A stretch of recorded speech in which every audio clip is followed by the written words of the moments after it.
Robert had some crazy mistakes earlier in practice that were very uncharacteristic of his driving style. Yeah, and Joao is running with an OEM transmission right now. There's a fun story that if we have time I'll get into, but that's it's going to be a factor. All right, here we go. Joao Barion, this Monster Energy Corvette. Again, this is hypercritical to get the advancement. Joao Barion, crazy initiation. Wow, where did that come from? That was unbelievable. Great job by Joao Barion, but look at Thorn, can't be shaken. Now it looks like he's dialing on in, turning and twisting the screws here, going to that first and only inside clip, and now that final outside zone 3. Throwing big angle out, it's going to naturally slow you down with that grip, comes unwound. But Joao Barion, look at that. That was a solid run, probably one of the best I've seen from him. Yeah, it was really, really interesting. Just watching the way his car was bouncing through it, too, to see what the grip setup was like. So Joao Barion, amazing initiation there right at the wall. Kind of shakes Robert Thorn a little bit in the chase. And then Joao right here could have been a little bit deeper through the second outside zone. And you can see him going on and off throttle, whereas Robert Thorn is pulling a little bit of angle out to kind of keep things safe. And then through this transition, I love the dive there from Robert Thorn. And then Joao throws on a ton of angle near the end. Now, Robert does keep it through. They both get over the finish line there, but that was really interesting. So Thorn's gonna have to throw something real spicy down. Throw a little Thorn in the side. Yeah, ooh. But Joao Barion, and talking about his trans, what happened real quick? What happened with the trans? Oh, sorry.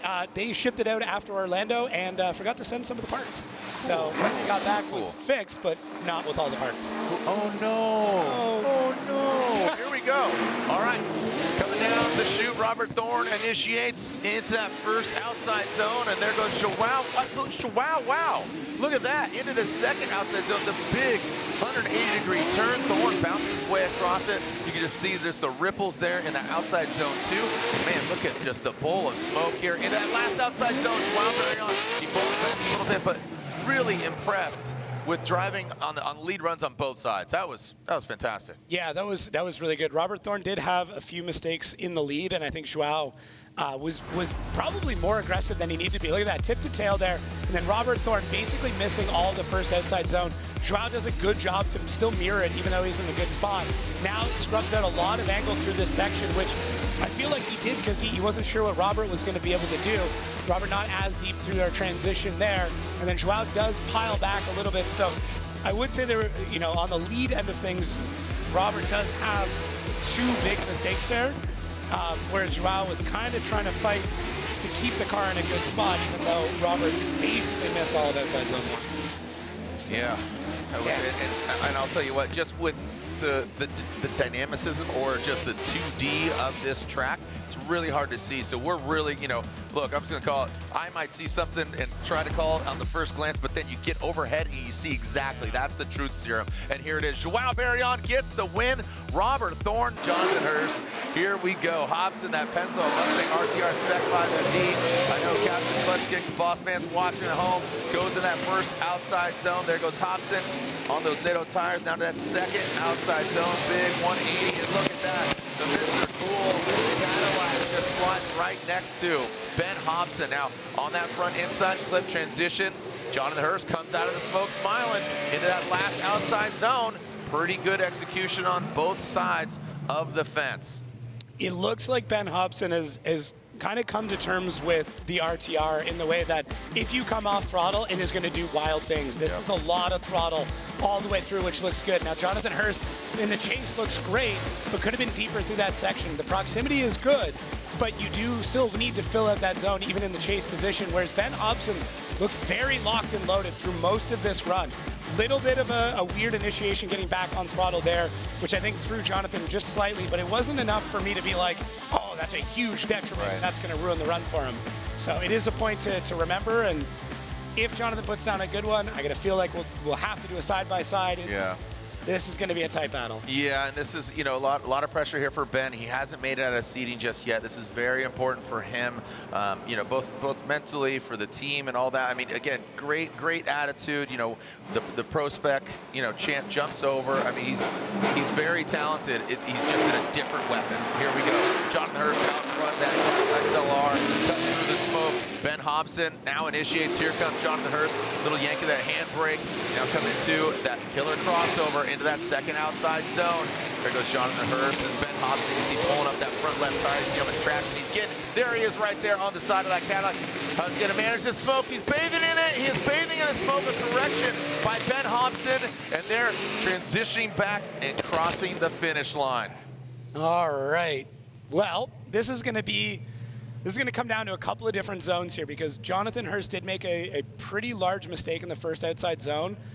So what I'm looking at when we get to the replay is, let's take a look. So you can see Jonathan does not fill that first outside zone. Now getting into the second one, he does get in nice and early. This chase here is very reminiscent of what Jonathan did, although Ben's a little bit more aggressive. Now Jonathan does have a really good job through our touch and go there. And then through this transition, Ben basically misses that whole thing. So we talk about lead versus lead, chase versus chase. It's a little bit more than that. It's the culminative of all of the runs put together. So there are no one more times here in the seating. That is going to make things a little bit more difficult on the judges. So yeah, it's just absolute pressure. You can feel it. Like I said, you know, the judges, the accolades go on and on about, you know, driving themselves, running events, judging over in Europe, you know, between our three judges now and including Robbie Nishida, who's not here. A lot of pressure here, but no one more time. So we have to decide. So this is where you really start splitting hairs of hairs because, you know, let's look at it again. And here you go. This is exactly what you anticipated there, Jacob. You know, the BC Racing side by side. So you can see Ben leading on the left and Jonathan Hurst on the right. Yeah, so both their initiations were pretty similar. And then through this second outside zone, very, very close, whereas Ben's was a little bit closer in the chase. And then now looking at the chase here, I mean, Jonathan did a better job, so it might literally just come down to the chase in outside zone 3. That might have been the difference in that entire run. So yeah, everything else was pretty comparable with some things kind of going back and forth. So we will, you know, I do want to get clarification either way this goes from the judges on their decision, but that's kind of what I'm seeing here. Yeah, so taking a look, judges still just racking their brains. So this is, you can see Hurst, you know, he said he's changed his attitude. He's having a lot more fun. He's being more social. So here we go. Slide of left for Ben Hopson, a right for Jonathan Hurst. One side, two side, and Jonathan Hurst. All right. 2-1. So we advance on Derek Madison, Dimitri Brutsky. Derek Madison, keep talking to him, brand new car, but we'll see if he's got all the power. I know he kept throwing belts in practice, so we'll see if he said I got a low horsepower tune NA if I can't use the blower. But it looks like it seems to be working out right now. Dimitri Brutsky, as we know, multiple pro spec champion, making the jump to pro this year.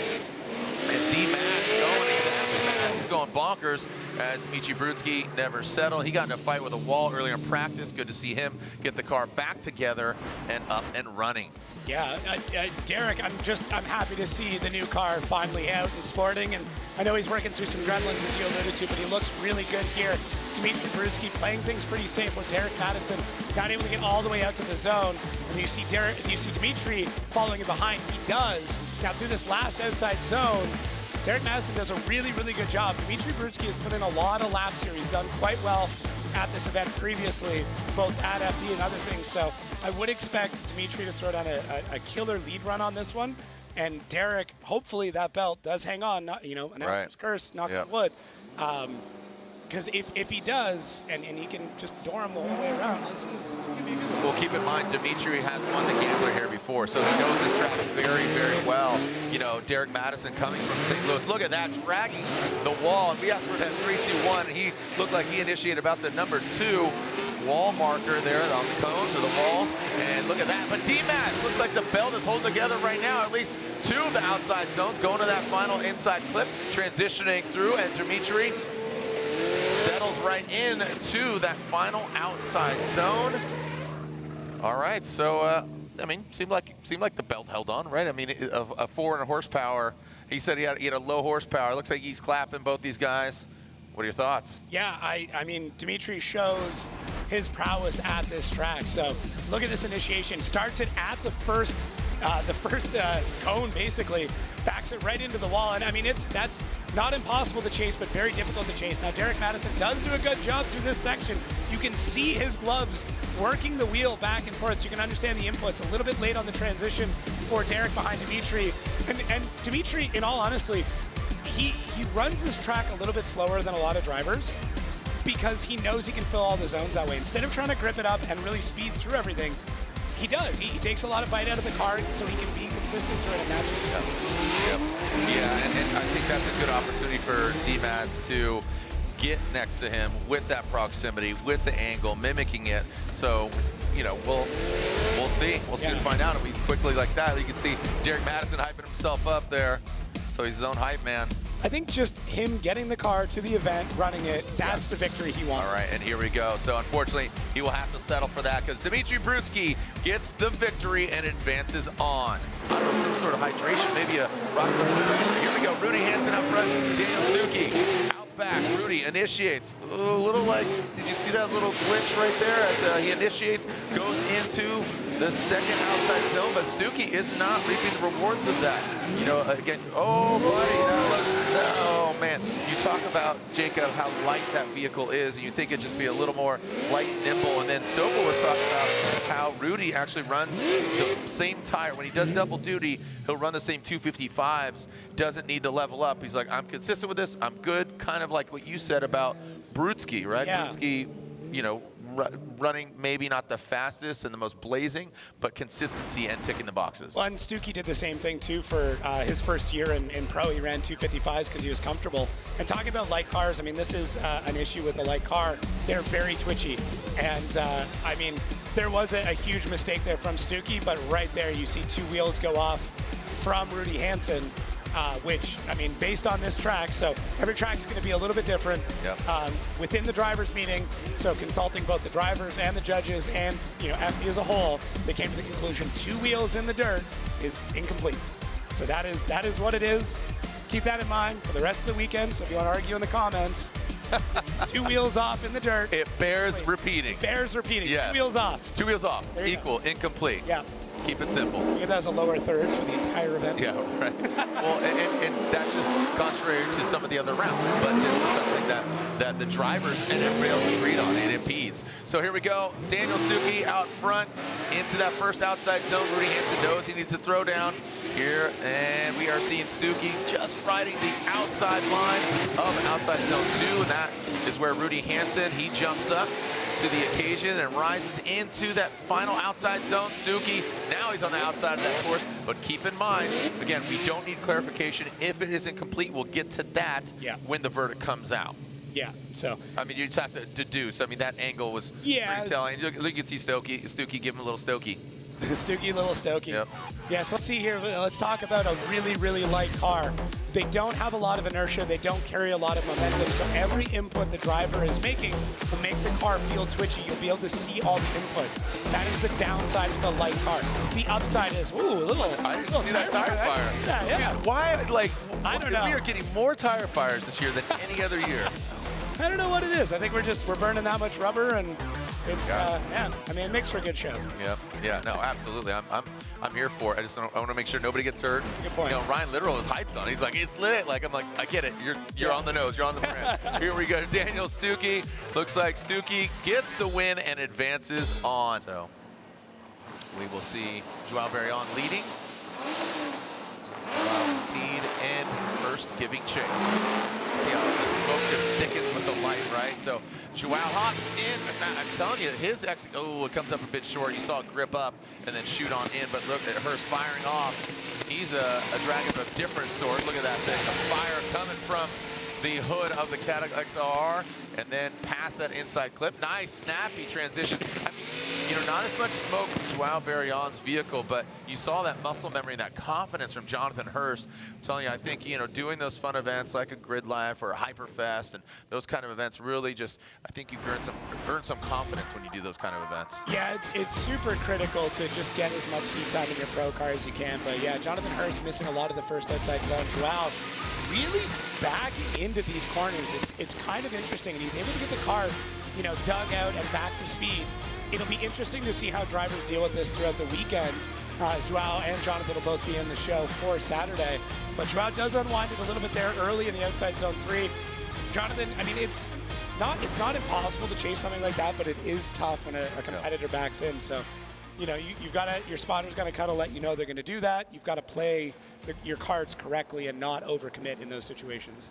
Yeah, it gets scary. You write your car off. You the competitor. It's just it's risky. It is risky, but it can work. I mean, that's honestly how Adam LZ won here last year. Right. Acted in on initiation. Yep. And he knows his course as well. So here we go.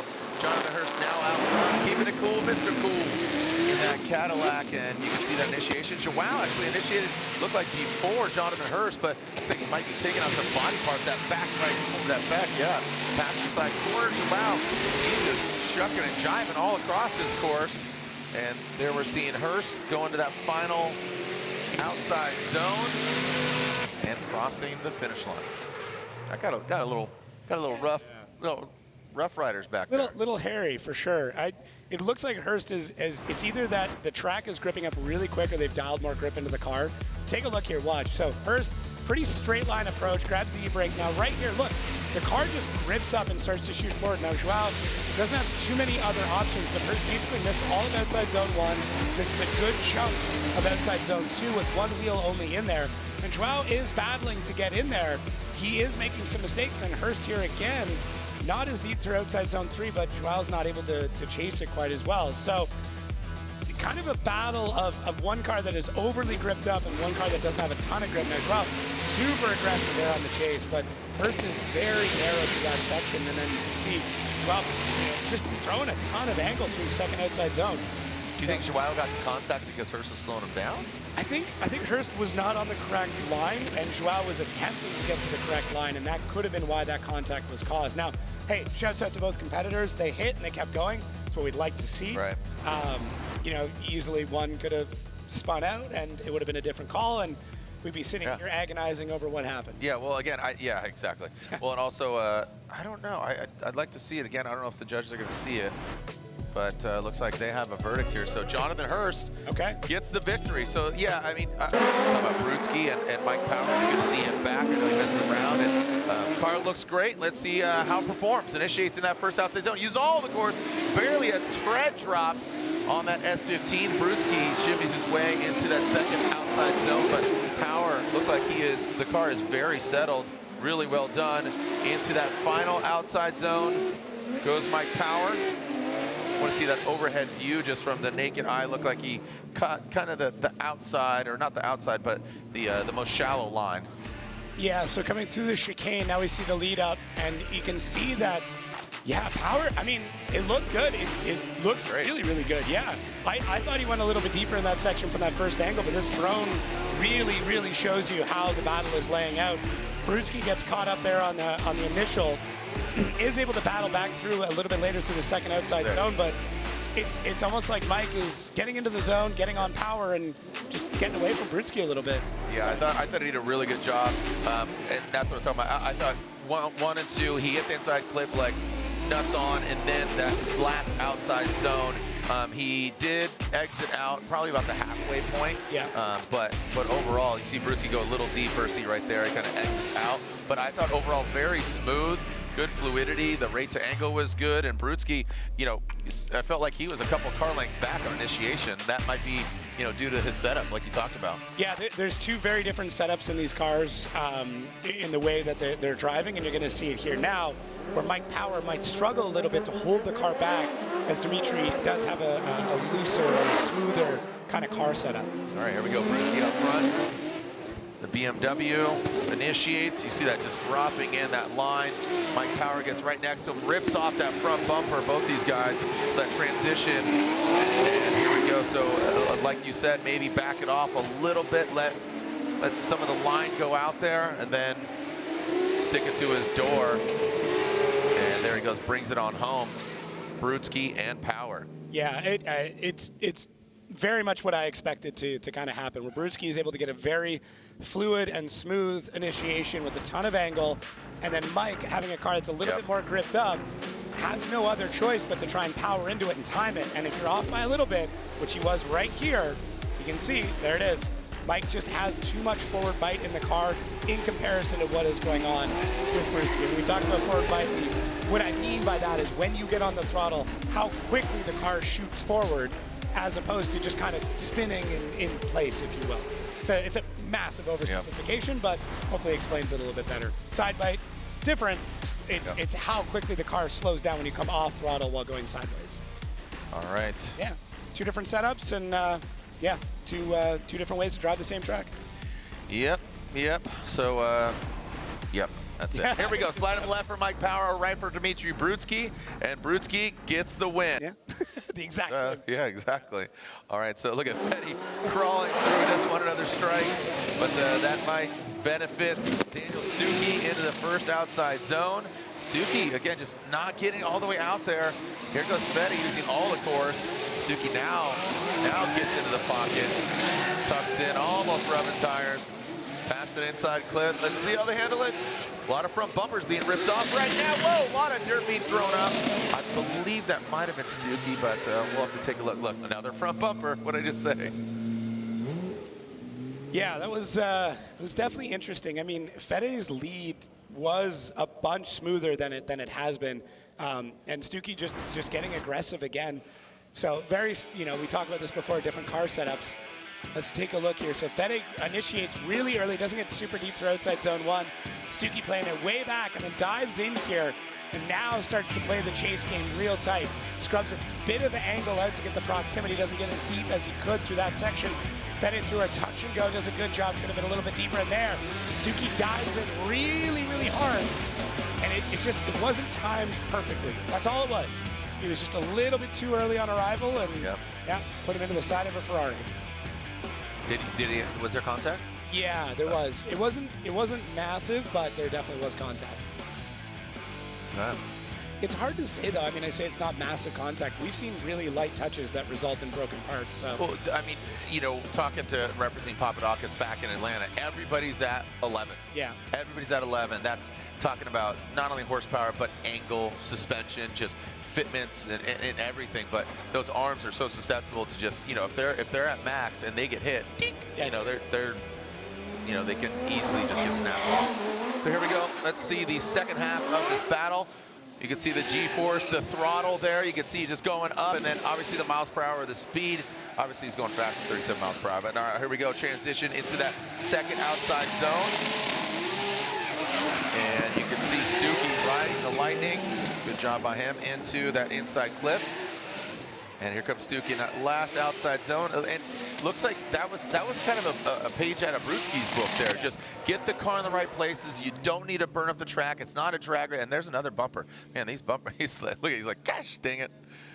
Yeah. Little contact off the line. I've seen that a few times, so. All right, Daniel Stooki out front. Fede getting really aggressive on the first part of that chase. You can see the size difference in the cars with this shot, how wide that Ferrari is. But Daniel Stooki, so with this light car, when he gets on throttle, it just shoots out. It really, really pushes quickly. Now Federico able to dial in and start to reel in Stooki as he's able to do a good job through that inside clip. And now as we get through this transition, I mean, Fiorella, the Ferrari, looks good, looks floaty, looks smooth. It's just a matter of, was that enough of a chase? Does that, does that mean he did a better job than what Stooki did with the contact that he had? You could just see the race face, the eyes, the chest pounding. It's the pupils that get me. Like the size of the pupils that they have in these conditions. It could be the middle of the day and super bright, and their eyes are massive. All right, so Stooki waits for the outcome. Hi, Mom. Zooming in on you, bud. He's watching himself on TV. Yeah, he could see himself on the screen. Okay, really scrutinizing this run here. Here's our BC Racing Go for Gold. BC Racing, the official suspension of Formula Drift. Yeah, so easiest thing to focus on in the beginning is going to be the lead. So who had a better first outside zone? Points could have gone to Stooki on that one. Second outside zone, Federico does a better job through the first part. Stooki is able to dial back in. The proximity's not quite there for Federico in the chase. And then through our third outside zone, I mean, it's pretty, tit for tat at that point. So now you kind of want to start to look at the chase at that point. Yeah.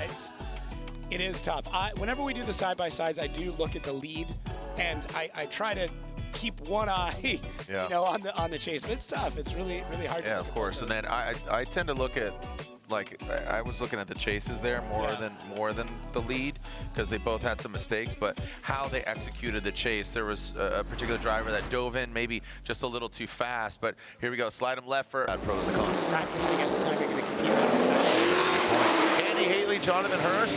Hatley running down that evil BMW. That's all love, the Drift Wizard. And Jonathan Hurst, Mr. Cool Cadillac. And look at Hatley using all the car. We got a little tap. Oh boy, shots fired at the Drift Wizard. He's got his own magic stick. I think Hurst got into the side of him there in the outside zone 2 and pushed him a bit straight. Yeah, so Hurst is still looking really gripped up. I do think as this track cools down, it does tighten up and it makes it a little bit more difficult. So if they're not changing the setup to adapt, if they're not increasing tire pressure or changing some suspension things, it could make the car faster than what he wants it to be. Yeah, and the Corvettes are, I mean, that's a whole other beast. You know, he came out of the BMW before that, and then the G before that. Like, this is a completely different setup than either car. Yep. You know, and just love the way, you know, Andy Hatley has progressed. You know, we saw him years ago in a 350Z, and then he left the scene, came back, and, you know, just really having fun with it. It's you know, Formula Drift is the platform, and then you have your own ideologies, program, what you want to do it, marketing, you know, all of those things equate to a program. So it's pretty cool. So yeah, and Andy's just embraced it. And I mean, I don't want to, you know, speak too far to turn on it, but like, dude's gonna fund most of his program with some felt cone hats. Yeah, like that's super cool to me. You said that on yours and Lorette's podcast. Yeah, like, it's. And he had to order more, 500 more. He's got them. They're here. I love it. Like. You know what? He found something, and he's just leaning into it. Yep. All right, taking a look at the United States Air Force instant replay, seeing fault, or are they going to have, you know, is somebody going to call a timeout? Yeah, you can see just, so yeah, Hurst definitely got on the side of him. I mean, I have to watch again to see if Andy was maybe slowing down in that part. That's honestly, I saw a little disruption in Andy's line. Yeah. It wasn't drastic, but just that little bit. If, again, perfect storm, if, say, Hurst is moving up on him and Andy's slowing down on him, that could definitely... Well, this is where the decel lights start to come into play, right? So if we watch the decel lights on Andy, so they're green right now, he's going to transition, they're going to go red, and then they should go green. And they're still green, so he's still on power. It didn't go red, he didn't slow down. So in my mind, that indicates that Hurst hit him while Andy was still accelerating. So if Andy's lights would have gone red, and Hurst hit him right after, that then indicates that there was a major slowdown. Yeah. Yep. So that's why we've got them, that's why they're there, and that's what we're using them for. So I would like to get clarification, make sure that I'm on the right track with that statement, unless there's something I've missed, which is possible, but... I mean, here we are still looking at it again as let's see. So look at this transition here. So you can see, watch, the smoke signal's not the true indicator of on power, but you can see Jonathan Hurst slowing, and then, or like the decel lights going blue.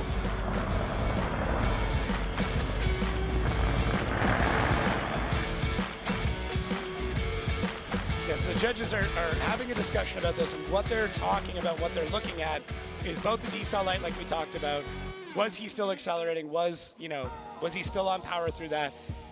Was there anything else that was going on? Was the car still making smoke? Are the wheels still spinning? Those are all things that we have to factor into it. So the decel light is a tool that is used in that decision. It is not always the final thing. It is a tool within the box of things to measure the impact, essentially. Yeah, and you know, it's an aid. It's not, you know, it's an aid. So at first glance, they're all green. There's no red. So yeah, judges are kind of wrapping up their discussion on this, going back and forth. It'd be awesome to. And the time best lights are on. You can see the throttle there, on throttle, the blue gauge. And there we go, Federico Sharifo. Ooh, looks like he takes out the indicator. That's again, not an incomplete. Left 2 tires off on this particular course and the setup. Look at Brutsky, he tucks right into the pocket. Fetty, big angle there. like you said, fairly equally matched, Jacob. I couldn't agree more, just with the pace of the car. And look at that, Dimitri, little flex on him, but that's not exactly what you want to do, especially crossing the finish line. Could snap back, but overall, a full pull. All right, so Fede out in the lead on that first outside dome. Definitely gets nice and deep through that section. Now, coming into the second one, you can see Dimitri does pull out a little bit of the angle to get the proximity in, and then does get the car back to angle. Makes a little tiny bit of contact there, and then backs off as they come through the transition. Fede looks good. I mean, the track is definitely tightening up and is providing a bit more grip, because even Fede's car that is, you know, a little looser, a little smoother, is starting to show some signs. So when he gets back on throttle, he's starting to push out of the zone, which you can see there. And Dimitri doing a good job. He's not using a ton of left foot brake there. You can see a bit of it as he comes to the transition. Just got the car geared well. He's got the tires set up, dialed in. Yeah, I mean, Brutsky's, he's got good notes on this track, and that's what you're seeing here. Yep, yeah, and that's, again, course knowledge, knowing where, how, and when. Here we go. Let's go to the other side of it. Dimitri Brutsky out front. Federico Sharifo in the chase. Initiating that first outside zone goes Brutsky. Federico, bit of a shallower line there at first glance. Now to that second outside zone, you can see Brutsky feeling all that. Fede falling back.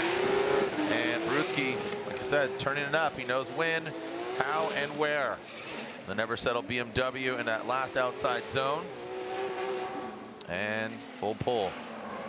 I don't know if Brutsky's got like two modes in the car, but it seems to be when he's out in the lead and he needs to put in the speed, he can do it. And that's really what I saw on that lead run there. So when he was in the chase, he was able to keep the car dialed back and not use a ton of left foot brake to hold the car back. But here you can see, I mean, he's got to be almost a second faster in a lap through that section, maybe 5-10 miles an hour, yeah, the whole thing, because it looks really good and really quick. And you can see behind him, Fede struggling to keep up. Like a lot of angle of the car, almost driving straight there just to get back into the zone. So it's a really, really interesting setup that Dimitri's got. I'd love to kind of break down with him a little bit more and understand how he's getting the car prepared for these battles, just because of how he's able to keep the car dialed back in the chase and then able to put in a lot of speed through the lead in this. And Fede really does struggle to get back into the battle and be where he needs to be effective in the chase. Whereas Dimitri up front, great job, able to fill all the zones, and yeah, I mean, basically put everything together to have a solid lead run. All right, let's see which way they're going to go. Federico or Dimitri Brutsky going to the finals of our CD bracket. Dimitri Brutsky.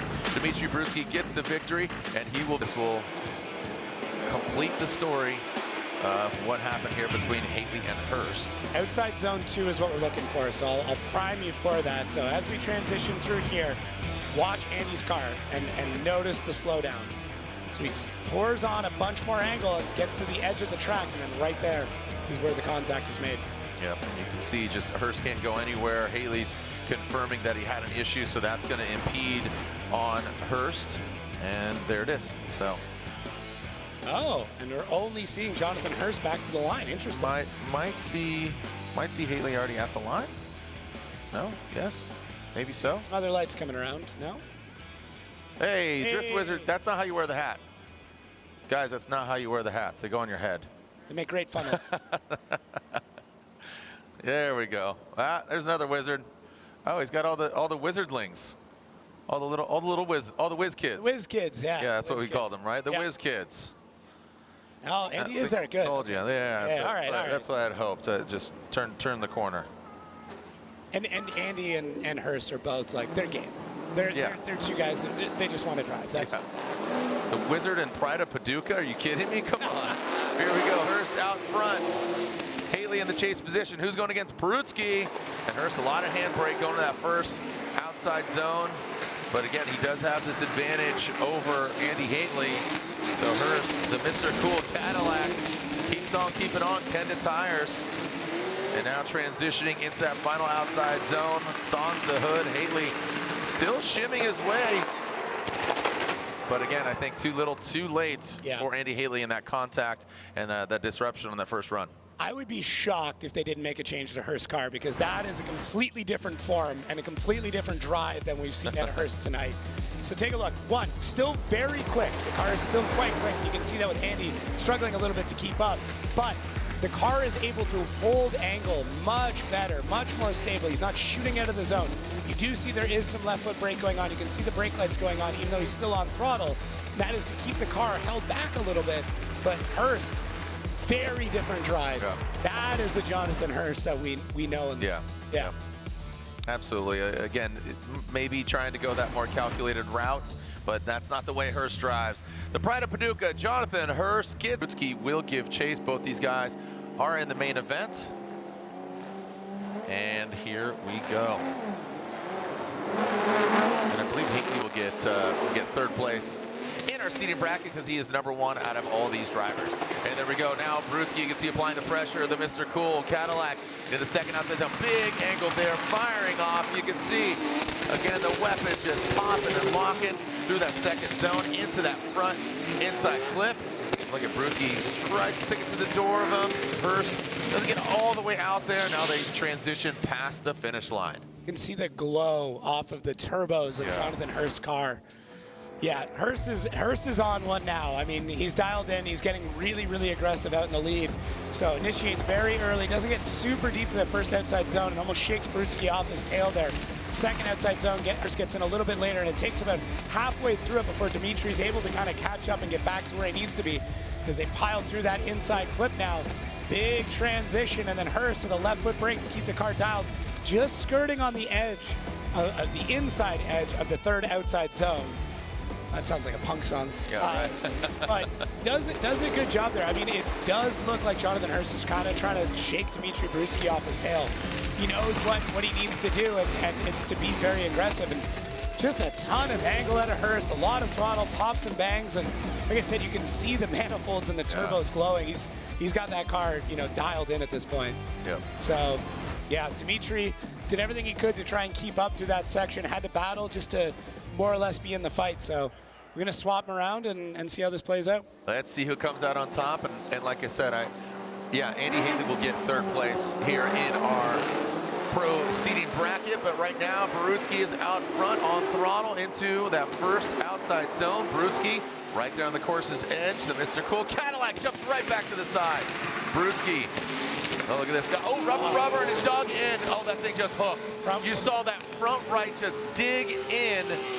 And Hurst knows who he's going against. And this is why I say maybe save a little in the tank, but that thing just dove in and probably grabbed bumper or bash bars on that front. But you see Hurst's car just go brrr, just down. Yeah, when you go front wheel on front wheel like that, I mean, it's no good for either driver. It'll tear the steering wheel out of the hands. It'll break. Yeah, break your hands. Yeah. It could do a lot of damage, but that was, I'm not shocked that Hurst went that hard. I'm really not. No, not at all. And you said that. That's what you anticipated. Yeah. So let's see as they come out of the chicane. Dimitri doing a good job. Hurst just super aggressive. He shoots a little bit further back, knowing he's got all that grip dialed in. Pushes, transitions a bit early and has to sink back. And then right here, surges, that's it. That's all she wrote. Oh. Yeah. Rubber on rubber, just you're going, Yeah. But yeah, it really is that section right there. Hurst diving in a bit early.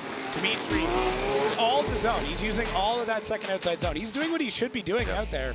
Just Hurst is very, very aggressive and trying to get a ton of proximity, and that's the way it goes. You got a whole day to fix the car. Why not, right? There he is. Look at Drift Wizards out of the bus. Where does he go? Hey! There's third place here in our pro seating brackets. Congratulations to Andy Hatley. Evil, all the love, quality, performance. Check him out at Redlands, EVOL, backwards, that's love. And all love for Andy Hatley.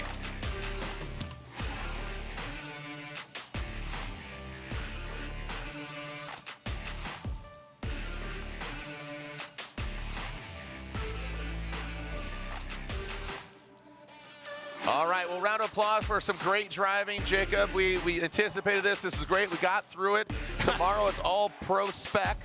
Saturday it's all pro, and these gentlemen will be joining them. Round of applause for these three finishers here of our pro seating bracket. hugs all around for these guys. So again, third place is Andy Hatley. And your winner here for our pro seating brackets at E-Town. Again, we'll see him there Saturday night. Your winner unanimously is Dimitri Brutsky. Gets the win. Brutsky gets the win. The never settle. ESSA Autosports, Link Engine Management, BMW. He gets the victory. And with that, second place, Mr. Cool, Jonathan Hurst. Jonathan Hurst gets second place, but he does get the win to advance on into the head-to-head. So a great showing by all them. Jacob Gettins, I see you signing and keeping all the brackets. Yeah. I could never do that. No? You know how many pieces of paper I have? It just starts becoming, oh no. Yeah. So as we are seeing the 1, 2, and 3 here, Jacob, your closing thoughts here on our pro seating bracket. I love it, man. I love these seating brackets. Love what it mixes up, and I'm starting to build my bracket for Saturday already. Look at this brat pack right here, I know. dude. You got a Wizard, a Brutsky, and a Hurst, the Pride of Paducah, never settle. But what we did see is a darn good time. So tune in tomorrow, 1:45 local time. Friday, that's right, Jacob Gettins, Jared Dienda. Join us tomorrow. We'll be our homegirl, Laurent Nichols. She's going to be out here as well. On behalf of our judges, we got Vernon, Reese Marin, Brian Egger. Of course, thank you to Chris Yule, all the staff sweating it out on the track. It's been a long day, so get some rest because we're going to send it tomorrow. And again, Ryan Sagewell, thank you so much. And we'll see you online, and we'll see you another time.